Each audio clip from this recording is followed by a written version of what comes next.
मोदी जी ने कहा था 2 मई दीदी गई। समाजवादी पार्टी संघर्षों के कोख से पैदा हुई है। कोई भी जालिम सरकार हो, मैं कभी डरा नहीं हूं। मेरी चुनौती है राजनाथ सिंह को। 1 लाख से कम वोट से उनको ना हराया मैंने तो वो राजी संन्यास ले लेंगे। 251 बार मैं जेल में गया हूं, आपातकाल में गिरफ्तार हुआ और 20 महीने लगातार आपातकाल में जेल के अंदर बंद रहा। जुल्म और अन्याय के खिलाफ संघर्ष किया। सारे मुकदमे प्रदर्शन, आंदोलन, सत्याग्रह, धरने के हैं। नमस्कार, बहुत बहुत स्वागत है आपका इंडिया जंक्शन में। इंडिया जंक्शन की खास मुलाकात में आज हमारे मेहमान हैं लखनऊ मध्य से समाजवादी पार्टी के संघर्षशील नेता विधायक रविदास मल्होत्रा। इनके बारे में आपको क्या बताया जाए, गूगल पूरा बता सकता है कि इनके बारे में इन्होंने क्या क्या किया है। संघर्ष यानी कि आप समझ सकते हैं कि कोई भी संघर्ष इनसे रहा नहीं। हर संघर्ष में आपको ये दिखेंगे। लखनऊ में एक दौर ऐसा भी आया जब डुग्गियाँ पिटवा दी गई इनके लिए। बहुत सहने की शक्ति जो है, सहने की क्षमता जो है, वो देखा जाए तो लखनऊ से मध्य से जो विधायक है रविदास मल्होत्रा जी, लोकसभा चुनाव की तैयारी भी उन्होंने की 24 में। और कहीं ना कहीं भाजपा सरकार को उस वक्त झटका लगने की उम्मीद थी जिस वक्त रविदास मल्होत्रा अपने बूथ से आगे चल रहे थे। लेकिन चले हम देखते, आज जानते हैं इनसे इनके राजनीतिक संघर्ष के बारे में और जानेंगे भी कि 2027 की तैयारी इनकी इस बार कैसी है। नमस्कार, बहुत बहुत स्वागत है आपका हमारे चैनल इंडिया जंक्शन में। पहले तो हम ये जानना चाहेंगे आपसे कि नववर्ष की बहुत बहुत बधाई देना चाहेंगे आपको। उसके साथ ही ये भी जानना चाहेंगे कि आखिर आपका और कारागार का क्या रिश्ता है। आज से 50 साल पहले 1975 में लोकनायक जयप्रकाश नारायण जी की अगुवाई में संपूर्ण क्रांति का आंदोलन चल रहा था। मैं उस आंदोलन में शामिल हुआ और उसके बाद देश में आपातकाल लग गया। 26 जून 75 को पूरे देश में आपातकाल लग गया और मैं आपातकाल में गिरफ्तार हुआ और 20 महीने लगातार आपातकाल में जेल के अंदर बंद रहा। उसके बाद से 50 सालों में जनता के मुद्दों को लेके, जन समस्याओं को लेकर के कहीं भी जुल्म, अन्याय, अत्याचार, दमन, उत्पीड़न हुआ है, हम लोगों ने वहां पहुंच करके जुल्म और अन्याय के खिलाफ संघर्ष किया। और इन जन संघर्षों में, जन आंदोलनों में 251 बार मैं जेल में गया हूं।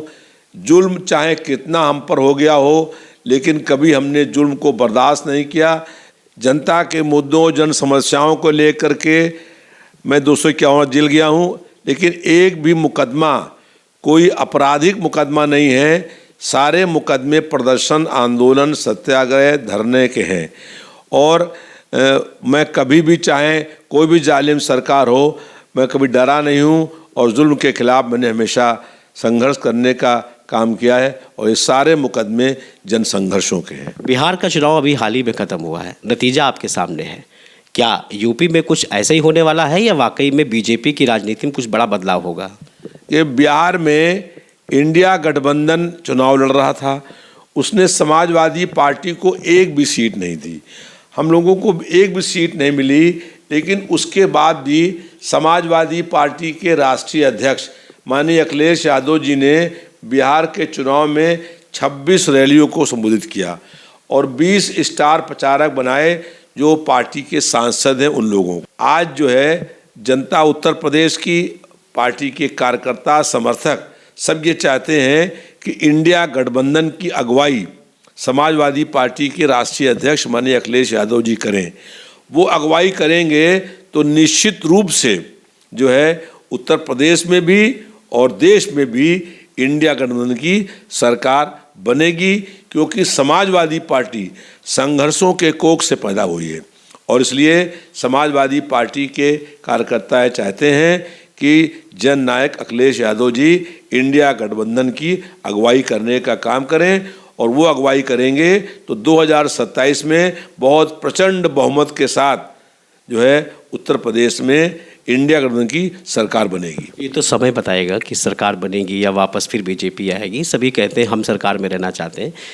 ये 24 में आपने लोकसभा का चुनाव भी लड़ा था। जब 22 में आपकी जीत हुई तो 24 में आपको अखिलेश ने आप पे भरोसा किया और आपको लखनऊ से प्रत्याशी बनाया। ये चूक कहाँ से हुई, क्यों आपका चुनाव इतना गड़बड़ हो गया? बड़े पैमाने पर चूँकि जो भाजपा के प्रत्याशी थे वो देश के रक्षा मंत्री थे, उस वक़्त 5 साल रक्षा मंत्री रहे, 5 साल गृह मंत्री रहे, भारतीय जनता पार्टी के 6 साल राष्ट्रीय अध्यक्ष रहे, उत्तर प्रदेश के मुख्यमंत्री रहे और वो चुनाव लड़ रहे थे। तो पूरी प्रदेश सरकार प्रशासन जो है धांधली और बेईमानी करने का काम कर रहा था। यहाँ तक कि लखनऊ के डीएम जो आरओबी थे, जब राजनाथ सिंह आते थे तो उनके पीछे घूमते थे। उनकी काफिले के अंदर एलडीए का वीसी, पुलिस कमिश्नर, लखनऊ का डीएम, सारे अधिकारी साथ घूमते थे। मेरी चुनौती है राजनाथ सिंह को कि हम विधायक पद से इस्तीफा दे देंगे और वो रक्षा मंत्री रहें और चुनाव कराने, दोबारा बैलेट पेपर चुनाव करा लें।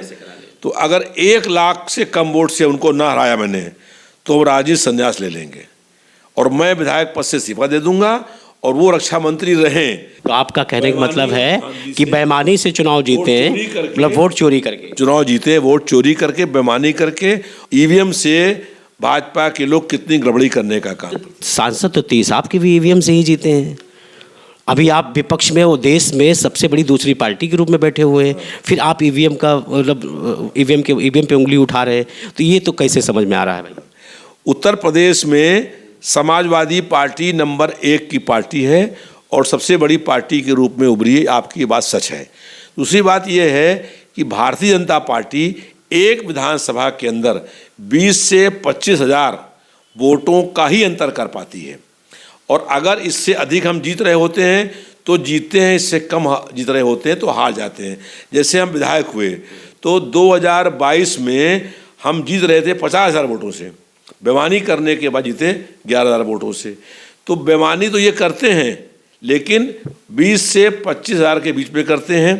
और दूसरी बात ये है कि जहाँ पर सरकार प्रदेश में और केंद्र में एक ही पार्टी की होती है, बेईमानी वहाँ पर होती है। पश्चिम बंगाल में बेईमानी नहीं करा पाते हैं, इसलिए पश्चिम बंगाल में ममता बनर्जी जीत करके आती हैं। इस बार तो भाजपा कह रही है इस बार तो पश्चिम बंगाल फतेह कर लेंगे। कह रही है ना, तो पहले भी कहा था, मोदी जी ने कहा था 2 मई दीदी गई, तो दीदी गई क्या? तो ये केंद्र में प्रधानमंत्री और रक्षा मंत्री जो हैं और गृह मंत्री हैं, ये कह रहे हैं ना। अभी चुनाव के परिणाम आएंगे तो फिर आप देखिएगा कि ममता बनर्जी ही पश्चिम बंगाल की मुख्यमंत्री होंगी। तो ये बेईमानी कर पाते हैं वहीं पर जहां डबल इंजन सरकार होती है और बेईमानी कर पाते हैं 20,000 वोटों से। इंडिया जंक्शन, खबरों का जंक्शन।